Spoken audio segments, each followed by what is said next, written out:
Welcome back, guys, to Phoenix Wright, Spirit of Justice, where both Ellen and Sorin are out for the count.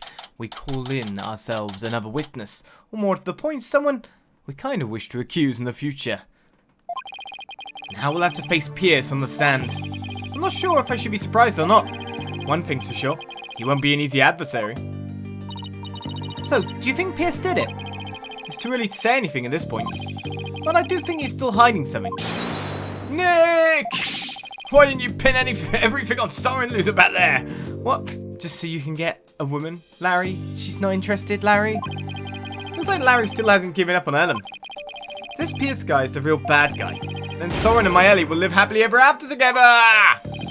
Larry, that's not the kind of thing a decent human being says. Shame on you, Larry. Oh, boo! You think I don't know? I know I have to give up on my Ellie. But Nick, promise you'll make her happy. She deserves a happily ever after. I'm sure Sorin will make her happy once all of this is said and done. Trial is about to resume, Mr. Wright. Alright, you ready, Maya? Yep, let's go. I'll be rooting for you, Nick.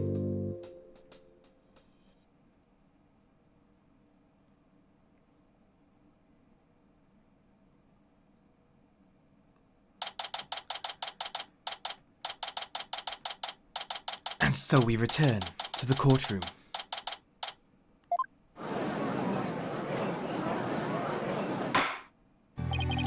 This court is now back in session. A witness, please take the stand.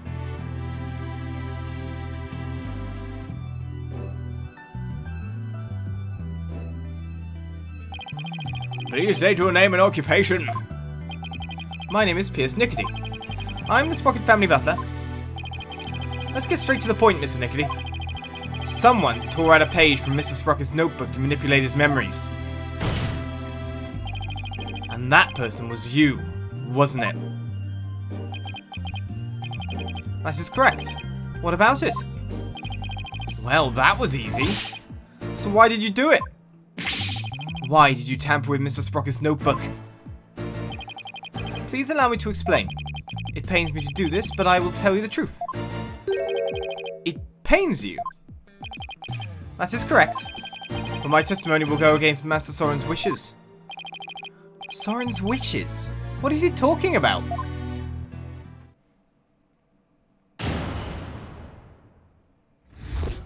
That means we're going after Ellen again. Why, I tore out the page. I rushed to the Vista deck, but the crime had already been committed. I saw Miss Ellen and Gloomsbury collapsed, and Master Sorin writing in his notebook. Master Sorin said to me, "I'll take the blame for the murder, so please take care of Ellen." But I went against his order. I tore the page out of his notebook and hid the body. Wait a second. Well, Mr. Sprocket was writing in his notebook at the time. Could it be?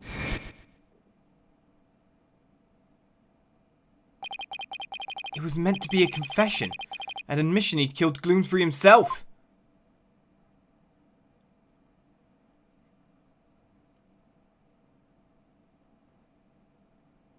He wrote that message to take the blame for Miss Wyatt. That is correct. Master Sorin did hit Gloomsbury with the timekeeper to save Miss Ellen. Then Mr. Sprocket was the culprit after all. However, that blow did not kill Gloomsbury. That makes sense. Mr. Sprocket's injury wouldn't allow him to put much force into it. Enraged, Gloomsbury tried to attack Master Sorin, who was already seriously wounded. But just in the nick of time, Miss Ellen hit Gloomsbury from behind. And finished him off, it would seem. So the one who inflicted the fatal blow was the defendant. Yes, that is correct. But Master Sorin tried to take all of the blame onto himself. No way! This is pretty bad, Nick. No kidding. Pretty bad is an understatement. Well, Mr. Wright, it seems your decision to call for Mr. Nichody has backfired. For the true culprit behind this case remains the defendant, Ellen Wyatt. Could this get any worse? Pierce was involved in the cover-up plot, and I bet he still has something to hide.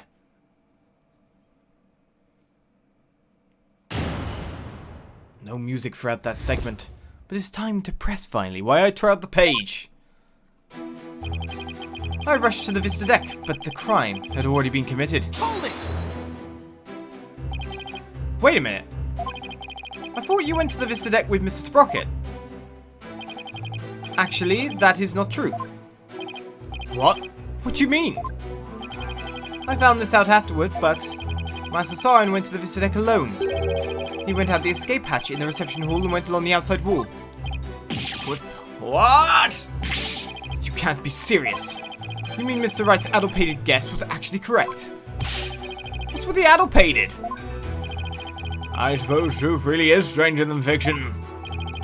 So, Mr. Nichody, when you got to the scene, you saw Mr. Gloomsbury, Miss Wyatt, and Mr. Sprocket. Is that right? That is exactly right. I saw Miss Ellen and Gloomsbury collapsed and Master Sorin writing in his notebook. Hold it! So when you and your group arrived at the Vista deck, the murder had already been committed. That is correct. Gloomsbury had already been struck. Miss Ellen had lost consciousness, probably from the shock of the incident. And how did Mr. Sprocket appear? He was bleeding from the stab wound he'd received from Gloomsbury. Barely conscious, he was writing something in his notebook. So the mysterious third person Ellen saw really was Sorin then? Master Sorin said to me, "I'll take the blame for the murder, so please take care of Ellen." Hold it! So Mr. Sprocket wrote a note of confession in order to take the blame for Miss Wyatt? Yes. That notebook is the only form of memory Master Sorin has. So you understand that his action meant, or what his action meant, I trust. What did it mean, Nick? Sorin, everything in that notebook is true. So Sorin tried to take the blame by altering his own memory to make himself think he did it. No. Master Sorin truly loves Miss Ellen. Must have been love that made him do that. But I went against his order. I tore the page out of his notebook and hid the body. Hold it! Our last statement, eh? Mr. Nichody, could you please tell this court about that in more detail? That, you say? Which part do you mean, Mr. Wright? Could you be more specific? Oh, alright. What part do I want to know more about? Hiding the body or tearing out the page? I mean, technically, the first part would be the most interesting, because we don't exactly know how the body ended up inside the Pega Moo Pega Pet Cow Pega Pega Pega. I don't even know. So, tearing out the page, she's already said that in his statement, right? Please tell me more about the hiding of the body. Very well.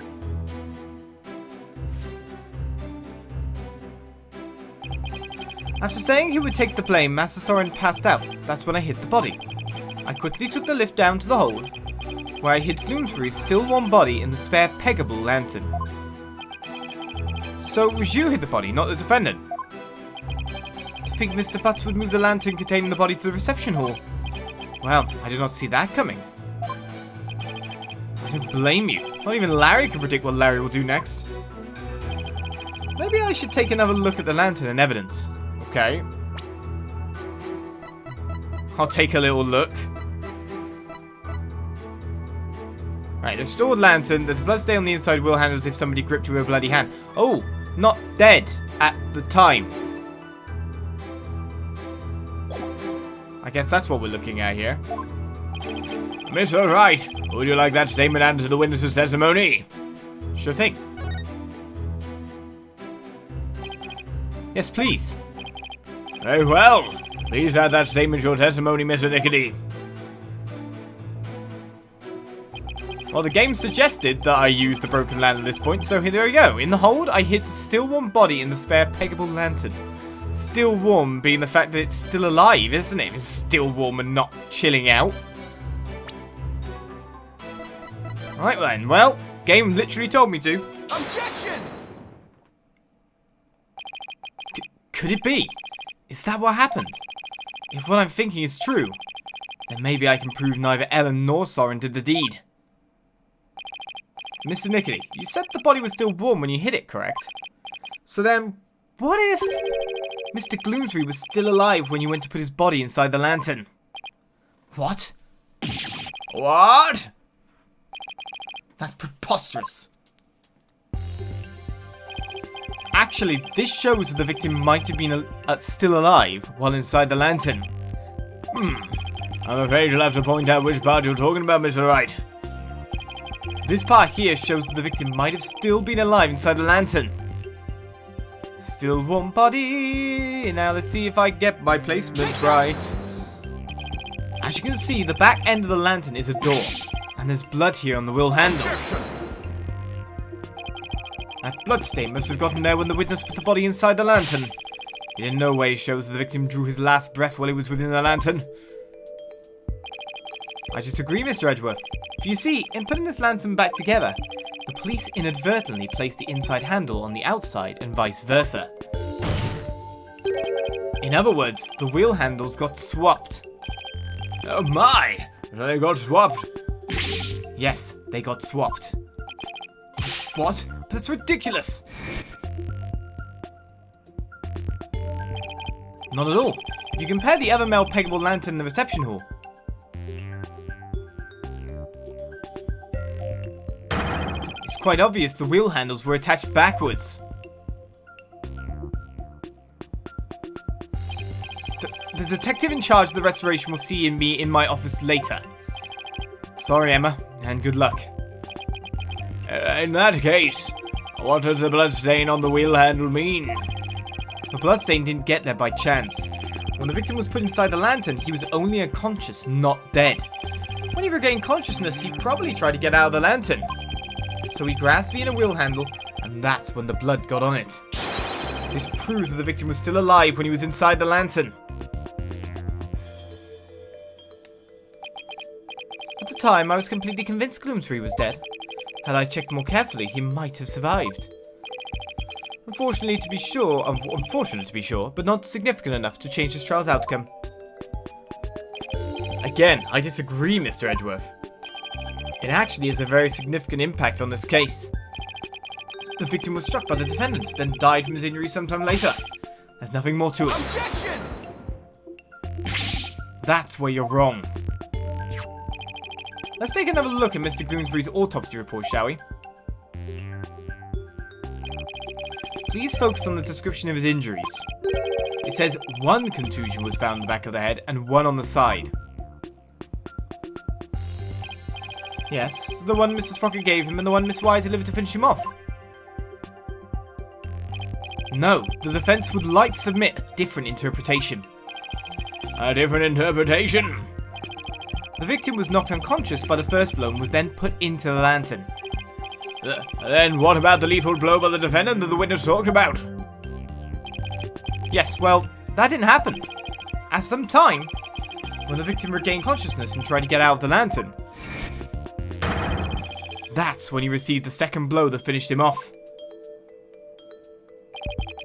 Taking into account the fact that the victim was alive for a period after the first hit, and that he did receive a second blow to the head, it does seem entirely possible. Yes, as long as the first blow didn't kill the victim instantly. Then there's a possibility that someone other than Mr. Sprocket or Miss Wyatt delivered the fatal blow. Objection! That's all you've got. Even if there was a time lag between the two blows, the prosecution's position doesn't change. What? What do you mean? It's elementary, Mr. Wright. After the reception, when the defendant was cleaning up the reception hall, the victim, who was supposed to be dead, suddenly came out of the lantern. The defendant grabbed the murder weapon, which was right there, and finished him off. That theory sounds awfully familiar. Of course it does, Your Honour, because it's exactly what I proposed at the very start. The second blow was inflicted by the defendant after all. I see. It seems a tangle of mysteries has unraveled into a single thread. Objection! But as long as there's a possibility that the fatal blow was delivered by a third person, then we must continue the deliberations. Give it up, Mr. Wright. Unless you have something to prove the presence of your precious third person. Okay, Nick, just relax. You can do this. Go on now, take some deep breaths. Good idea. Deep breaths. Deep breaths. There, don't you feel better already? Maya's right. I should calm down, get my focus back, and go over everything again. And then hopefully, I'll be able to find something to prove there was a third person. Let's see. First, why did Bloomsbury attack Ellen? Motive is always key. Because he was tired of taking the blame for the accident? But something about that line of reasoning just doesn't feel quite right to me. You'd attack someone else. No, how come? Well, if it's just a personal vendetta, he had already stabbed Sorin. So why then was he so determined to go after Ellen? You're right. This whole thing feels too premeditated for a crime of passion. But Bloomsbury didn't seem to have a personal grudge against Ellen. If Bloomsbury didn't have a personal reason to attack Ellen, then... You've taken long enough, Mr. Wright. Now it's time for some action. What proof do you have that a third person was involved? Alright, I'll show you. I'm not completely sure of what I'm doing yet, but it looks like I'm out of time. This piece of evidence proves the involvement of a third person. Well, it just randomly brought up something in the middle of that conversation, so I'm guessing it's that. The game's telling me straight out what I'm supposed to be using at this point in time. A note found near the victim's body. The writing is smudged as though written by a right-handed person. Again, we finally come round to this. Grab Ellen when convenient, then send her off from the Vista deck. Vista. Is this what we're looking at? A reason for someone to be sent there? Someone else involved inside all of this? Take that! I get it now. Now I see why this note bothered me so much when I first saw it. I mean, it sounds menacing as all hell. It looks like a note outlining the murder plot. A note was apparently written by the victim. But why would he feel the need to write instructions to himself like this? Your Honor, please take a look at this note. This is the victim's murder plan, right? It's definitely a murder plan. But what if Mr. Bloomsbury didn't write this note himself? What?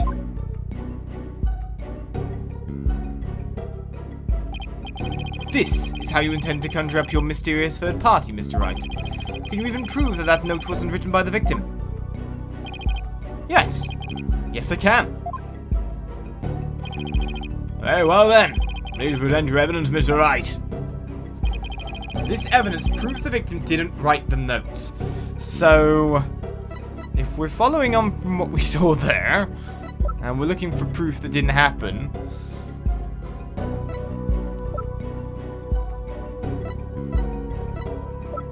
we're looking for anything, I think.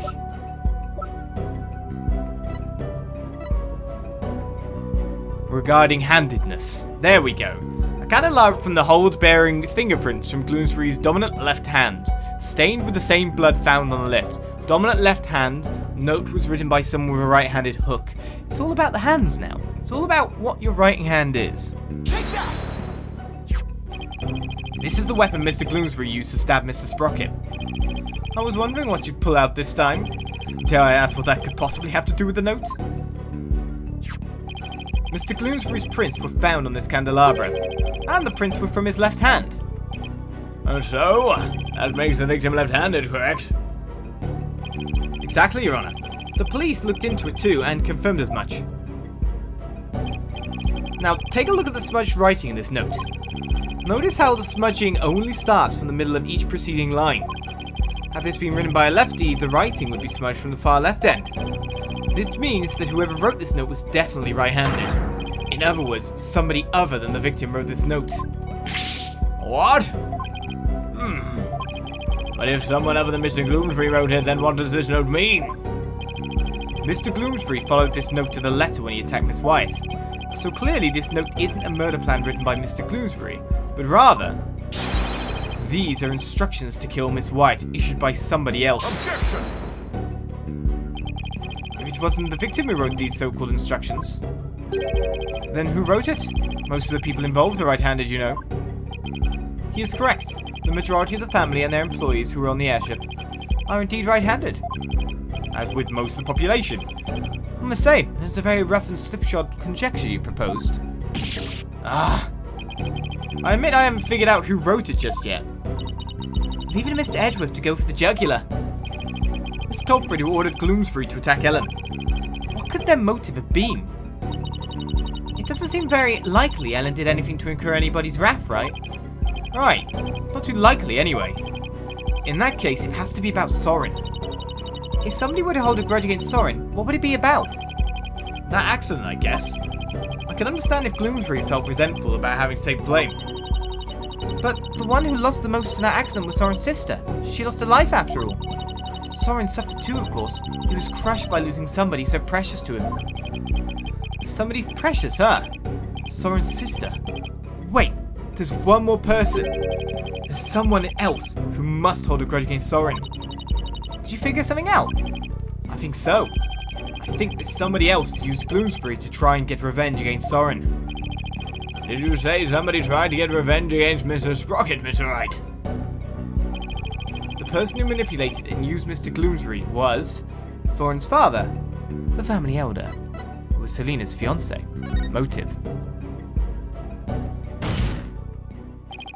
The person who used Mr. Gloomsbury to try and get revenge on Mr. Sprocket, and then finished Mr. Gloomsbury off to silence him, was a man dear to Mr. Sprocket's older sister, Selina Sprocket's fiancé. Not that I'm not positive, but it's certainly possible. This fiancé could have made Gloomsbury attack Ellen to get his revenge on Sorin. Fiancé, whatever. It's an extra E for fiancé, isn't it? Fiance is what I should say, but still. It's confusing enough getting married and being engaged and figuring out which one you are in the first place. What? A fiance? Fiancé? I don't understand either, and I'm the judge. Mind you, our judge doesn't understand anything, so that would fit him. Order in the court. Order, I say. Yes, it does seem quite believable that Miss Selina Sprocket's fiance would bear a grudge against Mr. Sprocket for his role in the accident. Exactly, Your Honor. Maybe her fiancé was trying to murder Miss Wyatt in order to make Mr. Sprocket experience the same pain he felt. Objection! Miss Sprocket's fiancé? Please stop saying that! Was a surgeon, if memory serves. But the only people who attended the reception were family and staff members. That may be, but then that just means that Miss Sprocket's fiancé must have been among those who attended. What? Really? Of course. Otherwise, how could he have killed Gloomsbury? Oh, I see what you're doing. This is just another giant bluff, isn't it? Alright, I'll bite. Who exactly do you claim this fiancé to be? Yes, I would like to know as well. Are you sure you're going to be okay, Nick? Maybe? When it comes to suspicious people, there's only one person on my list. I need to find something that connects him to Selina. This will help us identify Miss Sprocket's fiancé. I'm just going to say it's fiancé even though I know I'm wrong. I'm pretty damn sure. Let's just skip that stuff for now and just say it's another case of Olive said something completely wrong. But we need to identify Miss Sprocket's fiancé. We need something to help do that. So the only thing we know about Miss Sprocket's fiancé at this point in time is that he, or she, works in the medical profession. Ah, man, now I can't say anything right.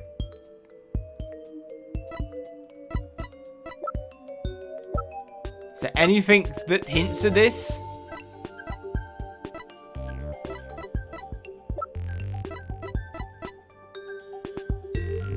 Okay, this looks like it was taken in some kind of office. Oh, God! No, wait a second. What? On the blooming table. Take that! Even more obvious than that. Please take a look at this photo, Your Honor. That photo! He responded. Notice Miss Sprocket's pocket watch. Haven't we seen it somewhere before? Yes. Now that you mention it, I do feel as if I've seen it somewhere before. I believe we've all seen it. Right here in this very courtroom. Impossible! That's right. pocket watch in this photo.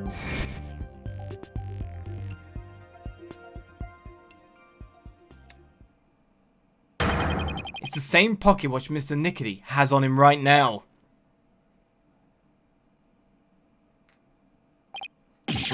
What? This is clear proof of a strong connection between Pierce Nichody and Selena Sprocket. No. Well, Mr. Nichody, is this true? Mr. Nichody, you were once engaged to Selena Sprocket. That pocket watch, you keep it as a memento of her, don't you?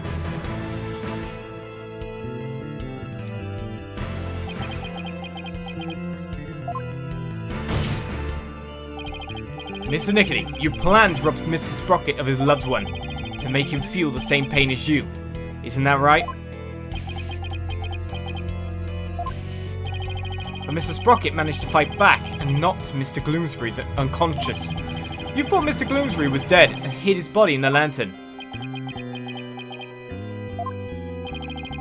But then you noted Mr. Gloomsbury regained consciousness. And so you finished him off to prevent your plan from being exposed. This is the defense's take on what really happened in this murder case. Mr. Wright, what does this mean? You wish to officially accuse the witness of the murder of Thomas Gloomsbury. Does the defense accuse Mr. Nichody of the murder? The defense indicts Pierce Nichody on the charge of murdering Dumas Gloomsbury. Oh my! Mr. Nichody, do you care to respond? Man, this lawyer just yaps on and on and on. As you guessed, this watch is a memento of Selena. It stopped working at the time of the accident, though. Then you really are.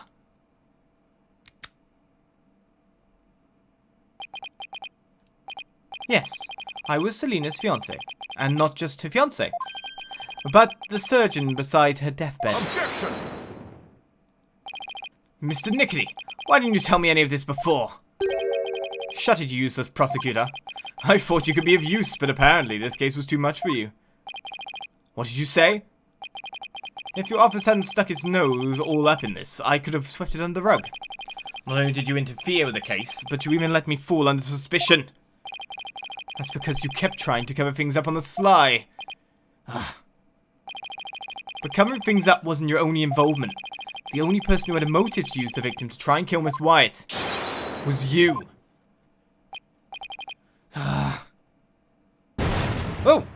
hello.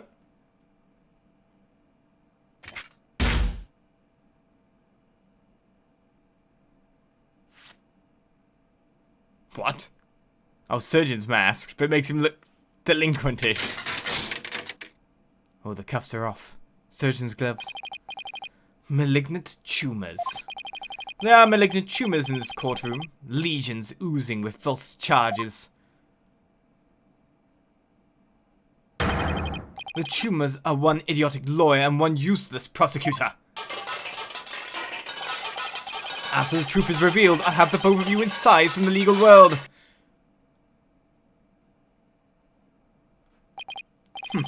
I'd like to see you try. The power of the Sprocket family, it'll be a cinch.